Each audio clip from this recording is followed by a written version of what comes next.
tidy up my room a little. Yeah. See what was showing. Okay.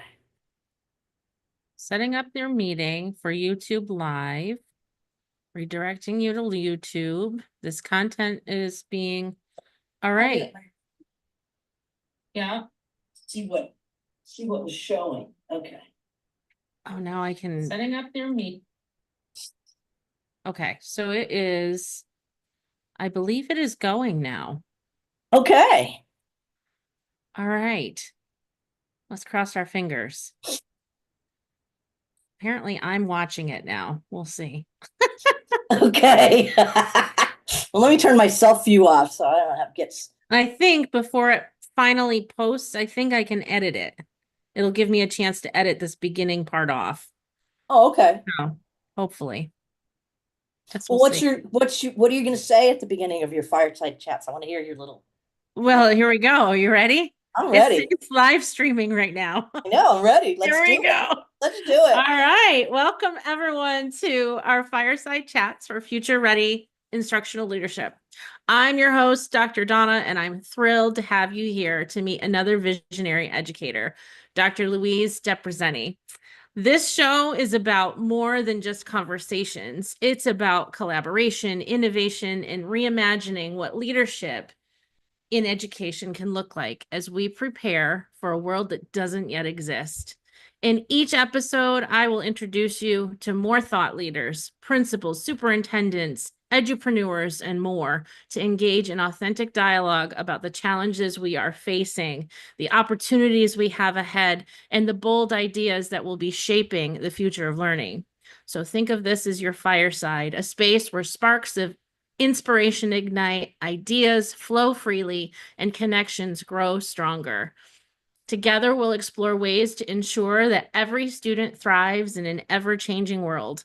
So grab your coffee, get comfortable, and join us as we dive into another powerful episode of Fireside Chats. Let's reimagine leadership, tackle the uncharted future, and leave a legacy of innovation and equity in education. So, Dr. Louise, welcome. How are you today? I'm good. It's so good to be here. Thank you for inviting me. Well, thank you for accepting that invitation. Of course. Of course. It's always good to So, talk about education and the future of education. It's an yes, and exciting topic. you and I have a lot of spent a lot of time nerding out on education and how people learn, haven't we? Yes, we have. Yes, we have. In fact, we have a long-standing weekly meeting where we discuss exactly that. And so maybe one of these days you'll see a book come out from both of us. Hopefully. The nerdy education book. So, Dr. Louise, tell us a little bit about the your organization and what it is that you do. Well, my business is called the Institute for Neurosemantic and Sociocognitive Learning, LLC, INSL LLC for short. And what we do is we serve children and adults with learning differences with one-to-one services on Zoom. So that's really nice. I'm able to work with kids in Canada and all across the United States. And when I first started on Zoom back in the COVID era during the pandemic, I was really kind of hesitant about whether Zoom would be a good way to work with students with learning differences. And I have found for the most part, it's perfectly doable and really successful. So, yeah, we've been helping kids all over and adults all over the country. Yeah, so this idea did not come out of nowhere. There obviously was some need that you saw. Can you talk a little bit about the needs that you were seeing from our learners in schools or wherever it may be, and why you came up with this solution for those learners? Well, the idea of having a private clinic is not an original idea. And before I opened up INSL, I worked for Dr. Ellen Arwood's clinic, the Apricot Clinic in Tigard, Oregon. And then she retired. So my business is a follow-on business. So what the need is that there are students who are in our schools whose needs are not being met and who need additional instruction in order to try to catch up or even to be reasonable people. So for example, our students with autism, that school does not handle them well because they are visual motor learners and they're not given the visual motor strategies at school that they need. So at INSL, that's what we do, is use the visual motor strategies to help people with autism, ADHD, specific learning disabilities. And of course, the strategies are applied differently for each person, because what we do is we evaluate your learning strengths and then help you develop strategies surrounding those strengths. That's, I think, one of the big differences between INSL and other organizations. Often what's targeted is the deficits in a student's life. So we make detailed reports about what's wrong with this person. And that person becomes more and more of an object and feels worse and worse about themselves. And also, families, if a family calls me up and wants my help, they already know there's something wrong with their child. They want to know what's right with their child and how they can capitalize on that. And that's what we look at INSL. What are your learning strengths? And what kinds of strategies can we use that play to your personal strengths? And I think that's why we're successful helping folks. Yeah, that's incredible. So you talked a little bit about the visual motor component that you really hone in on. For those of us who, might be less familiar with what that really means, can you talk a little bit more about what does that mean? What does that look like for a child when you're focused on that? A visual motor learner is someone who needs to move their hand to create mental images. And I would be happy to draw out a little Oh, lesson look at for you you. guys with my document camera, and show you You what are I'm more high talking tech than me. about. All right, let's see if I can share. Oh, will you enable sharing? Yeah, I sure can. As soon as I remember how to do it. There's a green There share we go. tab. I got Up it. arrow. I Found it? got it. There you go. Should be Okay. able to share now. So, I'm going to Looks like it's zoomed going. in way far. I'm going to zoom it out a little bit. So, can you see my document camera okay? I can. Yeah. So when we're talking about visual motor learners,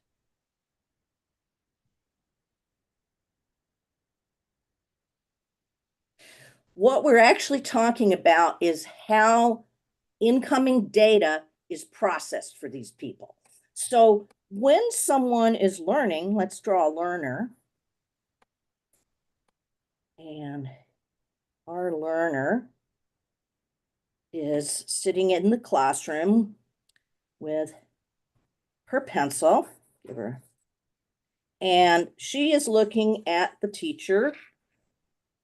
And the teacher, in this case, is just giving information about this animal that we call a cat.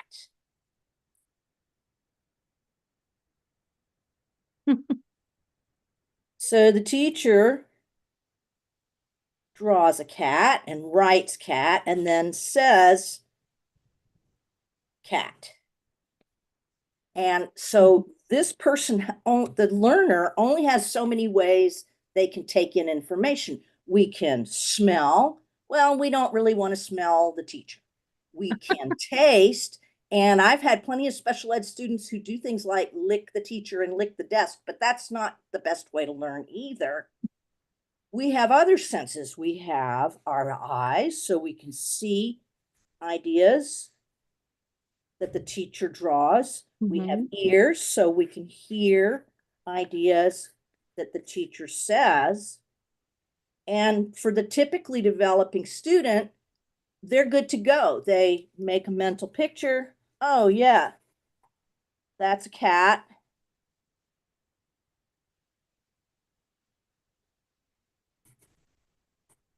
And they make a picture connecting the two ideas together. So this is your typically developing visual learner. Now, there's another way to input meaning, and that is through the movement of your hand. So in our brain, I shouldn't have covered up her brain with hair. in our brain, if we draw a circle, for example, it actually physically creates a circle in the visual cortex. And so the visual system is very, very spatially related. And so it's also connected to the hand because we have this hand-eye coordination. So the hand is connected to the motor cortex, and the eye is connected to the visual cortex. And then the two are connected together within the brain. So the hand and the eye work together and have to work together. And some students, the way they input meaning is by actually moving their hands. So this is the movement piece of for the visual motor learner. Another movement piece is the fact that people's lips move when they talk, and the teacher's marker moves as he writes. So the visual motor learner is going to want to watch the teacher's mouth and watch the teacher's hand with the marker here, and also use his or her own hand to draw and write the ideas. So this person needs to draw and write the ideas in order to make a mental concept. So that's a visual motor learner. And so it sounds like what you're saying is that most students don't necessarily have to have the motor part of drawing the cat, but some learners have to have it. Is that right? Right. So I kind of see learners, so for the visual motor learner, I kind of see two categories. I see the typical learner who, if given the drawing and writing strategies, develops properly.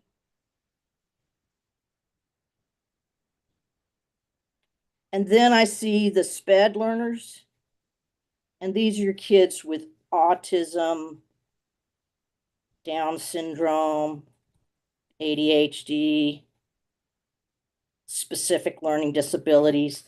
These kids, not only are they visual motor learners, but they also have the addition of these other disabilities. Whereas your typical visual motor learner, if given the drawing and writing visual strategies, will never end up here. But a lot of times these kids end up here because they didn't get what they needed. So by third grade, they haven't learned to read or write because they're visual motor learners, and they haven't been given the opportunity to draw and write, because the way we work is we draw. So let's see, we draw. Here's a tree, and I'm leaning against the tree. So Lou is leaning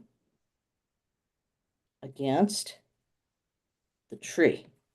And then we write the sentence, Lou is leaning against the tree.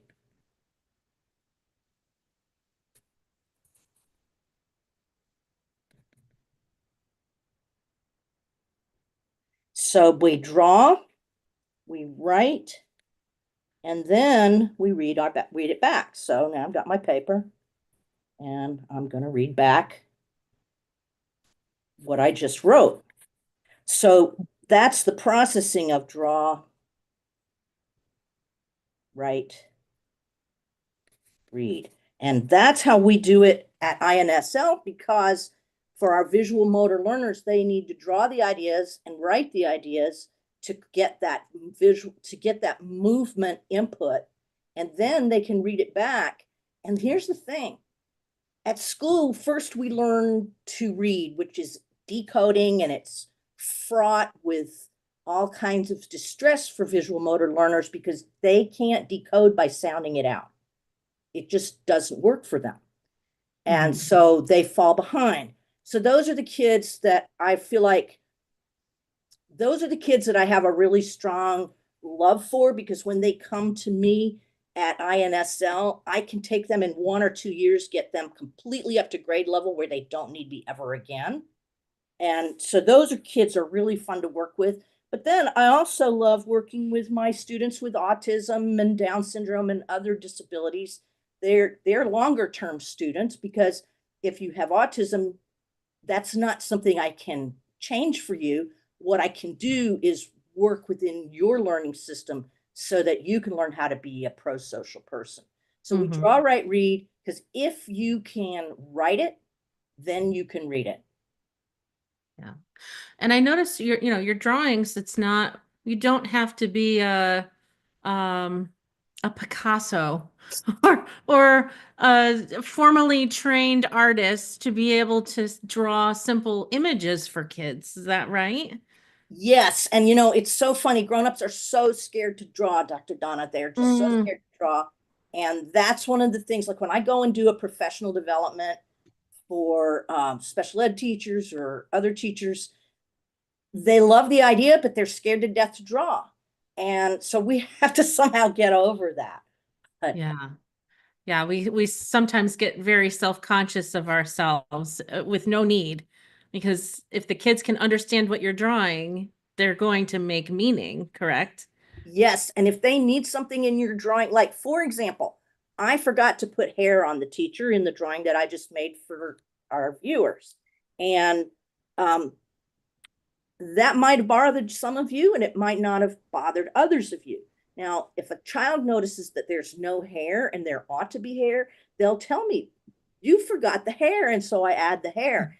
And if it's not important to them, they won't say anything.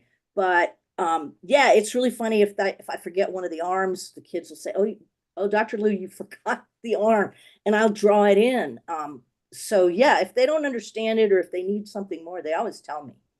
Yeah, that's really an interesting idea that you're allowing students to be able to advocate for themselves through this process as well. Yes. Yes. And there's lots of different ways. So the visual thinking strategies that I use with students, let's just take autism because half of my students are people with autism. And the other half are a mixture of everything else. And so but I love working with the students with autism because when you start drawing and writing with them, they start understanding the world around them and Mhm. their behavior changes. And their behavior changes because their thinking comes up and they can think about how they look in relationship to other people. So there's a variety of things that I do. One is I work with the family to find out what sorts of issues you're having at home. Let's say you've got a 6-year-old with autism who is refusing to go to bed at night. Well, often when I sit down with the parent and child together, what we do is we make a cartoon story of the bedtime process. So we say, okay, well, what time does bedtime start? And how long? So we work through that whole process together. One of the things I've discovered is that more than half the time, the family doesn't have a set routine.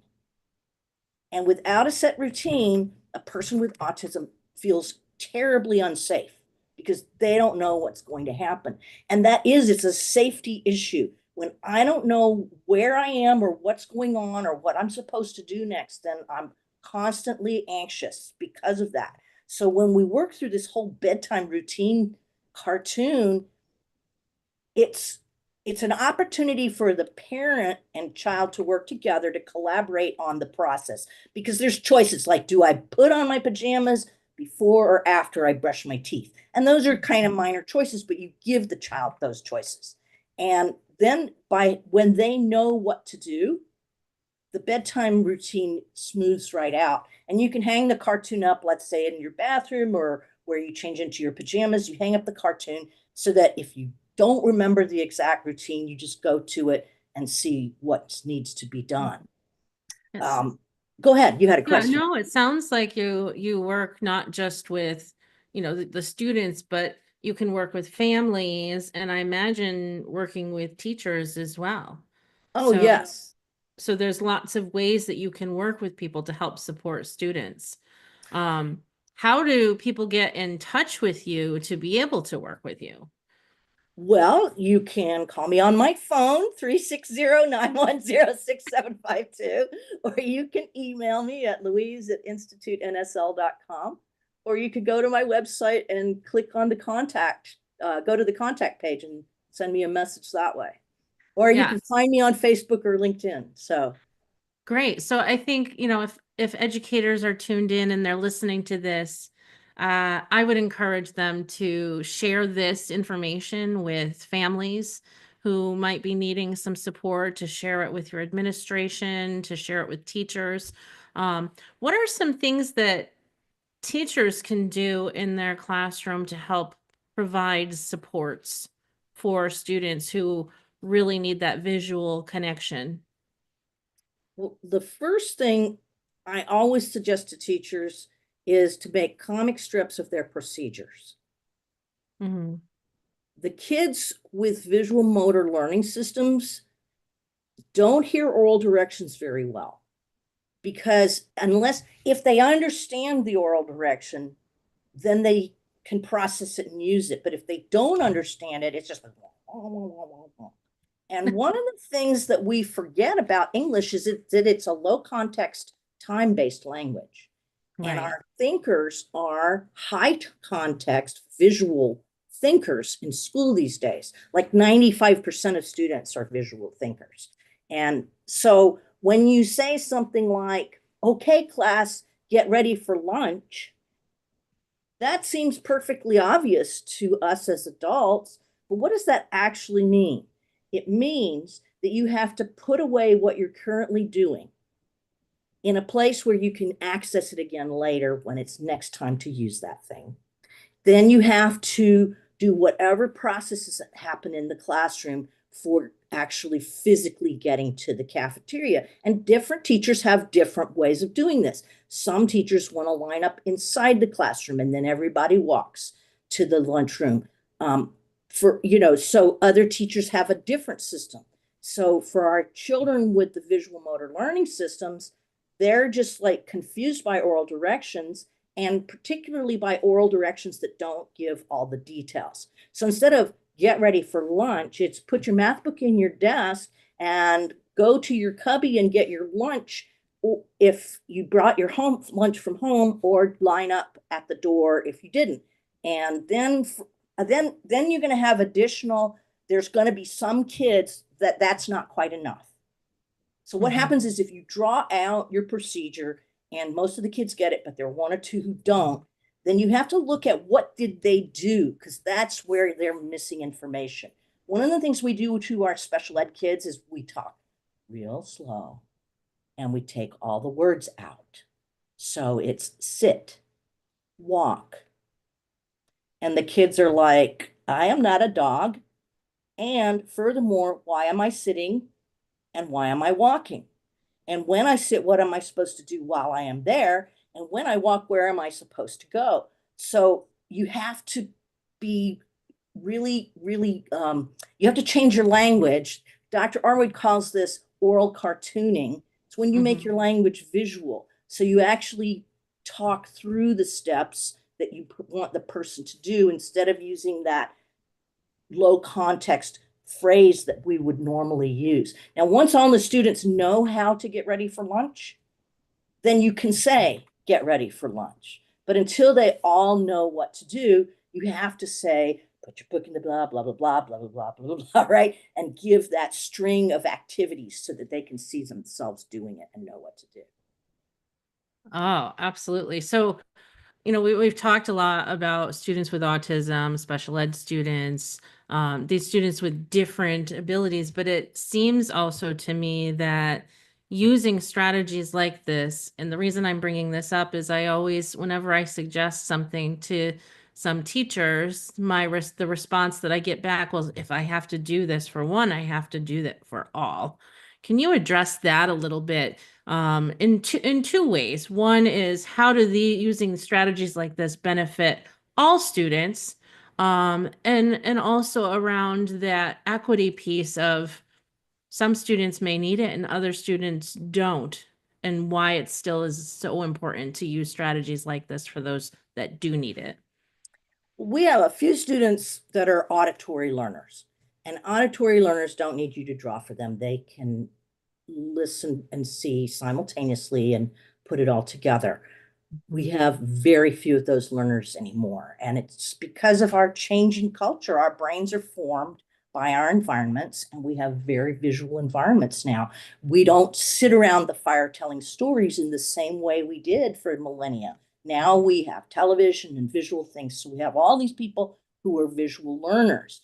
So your kid with the auditory learning system, it enhances their learning to see the drawing. It's not required for them, but it enhances their learning. So you have 5% of your students where drawing will be an enhancement, and the whole rest of your class needs it. So not just the child with autism can't do without it. The rest of the kids do a whole lot better with it. If you draw for the children, they'll know what to do right away versus trying to, what did she mean? So, Mm-hmm. yeah. So, did that answer your question? Absolutely. Absolutely. I think we get caught in this cycle of having to meet the needs of all students, but then we sometimes think that if I do one thing for one student, then I should be doing it for all of them. And in some instances that is true, right? You really should be equal. But in other instances, I need a pair of glasses, but I am not going to give every single kid in my class the same pair of glasses because they don't all need them, right? Right, This is something right. where you have some kids who need it, most kids will benefit from it, and some don't need it at all. And that's okay. You're still not, it's not wasted time. And it's those kids who don't need it at all, you probably would be doing something different for them that you might not be doing for the others. And that's just the way it is. So I think we have to get over ourselves sometimes. Right. And you know what? It's okay to give a person who need with special needs special treatment. I, you know, I don't understand why we all have to have the same thing. I mean, just because I had an orange for lunch doesn't mean you have to have an orange for lunch. Hmm. You know what I'm saying? That's really not a good analogy. But if I have 2 or 3 children with significant disabilities in my class out of 30, 25, or 30 kids, if I draw for the entire class knows what to do and can help those 3 children who need the help when if the drawing isn't sufficient. So, for example, beginning of the school year, you're setting up all your procedures, and it's a time-consuming activity to teach the children all the procedures. But if you don't, your whole year stinks. So you teach the procedures, and maybe 90% of the class gets the procedure on the first time you cartoon it out. And they're like, oh, yeah, we got that. And then you hang the cartoon on the wall in the classroom so anyone who needs to can consult it. And, most of your kids are ready to go. Well, that's when you look and see if those 2 or 3 kids didn't get it, then those are the 2 or 3 kids you can have a little special drawing session to the side with them and spend about 10 or 15 minutes clearing up any of their questions. And then, if you have a kid who is so significantly impacted that they need a paraeducator, then that's what you have your paraeducator doing, is drawing and writing for that child what that child is supposed to be doing. See, when you draw a cartoon, you can observe what the children learned by what they do afterwards. And so after you see it one time, then you can see which piece of information you needed to include more information about. But Right. it's always about giving more information. And Hmm. that's something that we traditionally don't do in special ed. In special ed, we take away all the information, and then we wonder why we're 10 years behind by the time you get to 12th grade. Nobody's made any progress. Yeah, and I think also the idea of hanging it on the wall so kids can reference it, creating those anchor charts. Anchor charts, we're always told we should be creating anchor charts and have them around the room. Sometimes we can have anchor charts all over the place and it becomes too much. So, how does a teacher determine which visual anchor charts are necessary and which ones they might be able to replace with something else? Is there a way that they can assess that and know that, or Oh, know which sure, types of anchor sure. charts to put up? Let's say you drew an anchor chart about how you're supposed to turn in your math paper. And every single kid is turning in their math paper in the correct place, and no one's having any problem with that. You can take that anchor chart down. They all know what to do. Yeah, yeah. So And it's that's just, how, that's how I judge it is, does everybody know what to do? And if so, the anchor chart can go away. yeah, perfect. Perfect. The Well, other thing that people try to do is make the cartoon ahead of time and hang it up for the kids. Nope, that does not work. interesting. Talk a little bit more about that. When you draw and write the chart in or the cartoon in real time and engage the students in the process as you go through, when they go back to that cartoon later, it's very easy for them to understand it. But if you just draw and write a big complicated cartoon for yourself and then you just hang it up with no explanation, it takes a lot more thinking power to figure that out. And it looks really busy. And that's one of the things that's just one thing that teachers need to be aware of. Let your principal know ahead of time that you're making, drawing and writing these charts and that you're doing them in real time and that you're posting them in the room. Because when your principal comes in to evaluate you and sees that messy looking cartoon that they don't understand because they weren't there when you drew and wrote it for the kids, then you have to be able to explain to them why it has meaning to the kids when it Right. doesn't have meaning to them. Right. So, I'm picturing myself drawing out one of these cartoons. And so I'd be talking through it. So that metacognitive process that I'm going through is coming out. So they're becoming aware of what the metacognition piece is. They're hearing the words. So you've got the auditory piece, you've got the visual piece. And if they're drawing as well, then they have the motor piece. And it's sounds like, in neuroscience, all those three components really operate together. Yes, And they do. that helps formulate the memory. Is that accurate? Yes, yes. Well,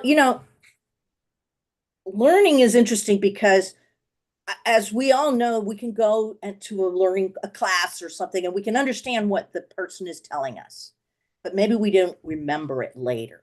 And Mhm. so there's kind of like two parts to that. One is, first of all, you have to understand the material, and then you have to take a break and come back and do the material again in a different context. And you have to repeat with little breaks several times in order to actually remember it permanently. So, and also the other piece is that if I give you the exact same content over and over with a little break in between, that's not effective. Let's say we're talking about the human body. So the first lesson is in context of uh, the things that the human body can do. And then we come back later. Now we're talking about the context of the things that the human body needs to be healthy. And so, and we're revisiting the same anatomical concepts over and over, but we're putting them into slightly different contexts. And that's what builds those long-term memories is learning the materials more than one time. You have to visit it several times and that it can't be rotely done the exact same way each time. It has to be a different activity each time. Yeah. So they're building that depth of understanding of what the concept is. Um, Talk a little bit about age groups that these strategies work with. Ah, well, I know people who use these strategies with infants, and the baby holds the pen and in their fist, and then you do hand over hand.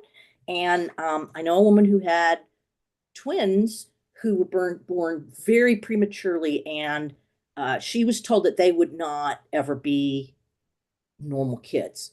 Mhm. And they worked with those two kids every day, hand over hand. And now they're thriving 10-year-olds with that don't look different from the other kids. So you can start like really, really early with the visual motor strategies. Mhm. Then that you can the strategies can be adapted to whatever cognitive level you're at. So if you're talking to 3 to 7 year olds who are in the pre-operational thinking level, then you're going to have them drawing and writing all about themselves in relation to the thing that you want them to learn.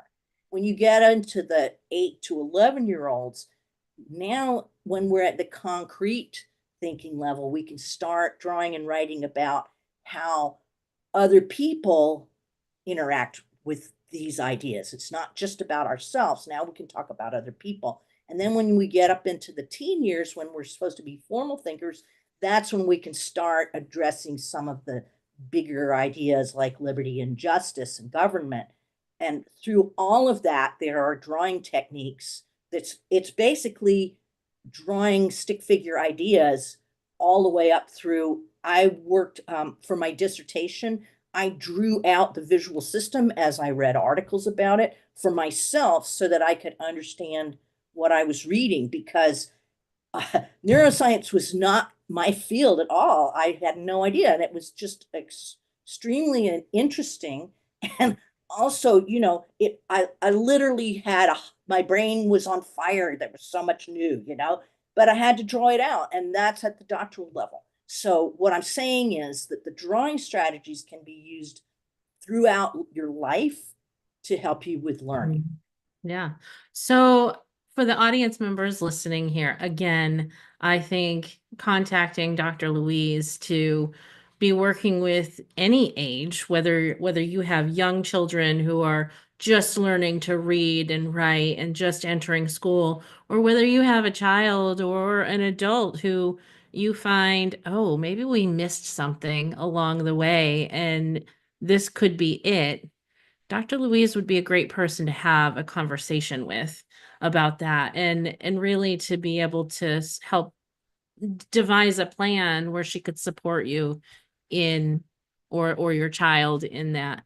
If you are a school leader or a teacher, bringing Louise into your school and doing some professional development or even some coaching around how do I work with these students, special educators alike. Um, I think this is an area where we don't, and I've been in a lot of schools. I've been in a lot of classrooms, hundreds and hundreds of classrooms, and you know, many, can't even count the number of schools, probably hundreds of schools. Um, Drawing is not something we see on a regular basis in our schools. No, And it's actually forbidden. yeah, The kid that yeah, grabs their pencil and starts doodling gets in trouble for it. But that's the kid that needs to doodle in order to be able to stay focused on class. right. And I think I shared with you, Dr. Louise, the episode on the Sunday morning show that was about the art of doodling. So if you have not seen the CBS show, it was just a little commentary on the art of doodling or whatever it was called. It was something about that. Doodling is there's a real connection to the brain. Some of the most brilliant people in the world have pages and pages of doodles, and they can tell you years later exactly what meeting they were in and what was discussed based on the doodle they have on their page. Right? And whether there is any connection from the doodle to what that information is. But it's a really interesting piece of research to really look into and stopping our kids from Right? doodling Right? when it really could be a strategy that helps them. That kid that can't stay in his or her seat, you give them a paper and pencil, and this is the instruction. Right. Draw pictures of what you hear me say. Mm, Right? Watch my mouth to see what I say and draw pictures of the ideas that I'm saying. And yeah. that will keep them focused and in their seat because they're moving. They're Yeah. moving their hand. And Yeah. that's one of the surefire ways to know a person is going to be visual motor learner is if they're up out of their seat moving all the time when they're supposed to be sitting down and working. That's like a really nice red flag that says, we need to be giving this person a pencil and a piece of paper so they can draw their ideas. Yeah. All right. One more time. How can people get a hold of you? At instituteNSL.com. Come on over to my website. I've got a contact page. You can also go to LinkedIn. I'm Dr. Louise Debreczeny, and I'm also on Facebook. Both INSL and me personally are both on Facebook and LinkedIn. Fantastic. Well, I want to thank you so much for being on our very first Fireside Chat and for taking the time to nerd out with us on Love nerding out with you, education Dr. Donna. again. Um, so we've come to the end of this first chat, and I want to thank each and every one of you for joining us in this conversation, and most importantly, for your unwavering commitment to leading in a way that prepares our students for a world beyond what we can even imagine today. Thank you to our incredible guest, Dr. Louise, for sharing her insights, challenges, and strategies to navigate this uncharted future that we have in instructional leadership. Your perspectives and collaboration remind us that the path forward is built together through a shared vision and purposeful action. So if today's discussion sparked any idea, any questions or strategy that you're excited to try, we both encourage you to take it back to your teams, to your schools, to your communities. This is where real transformation begins. So be sure to join us next time when we talk to whoever our next visionary educational leader is. And don't forget to connect with us on social media to continue the conversation. Together, we're shaping the future of education, one fireside chat at a time. Thanks for tuning in. Until next time, stay inspired, stay connected, and keep leading boldly into our uncharted future. Now I got to figure out how to stop this. Oh, my phone is going off. Hang on. Hopefully I'll be able to edit this. So how do I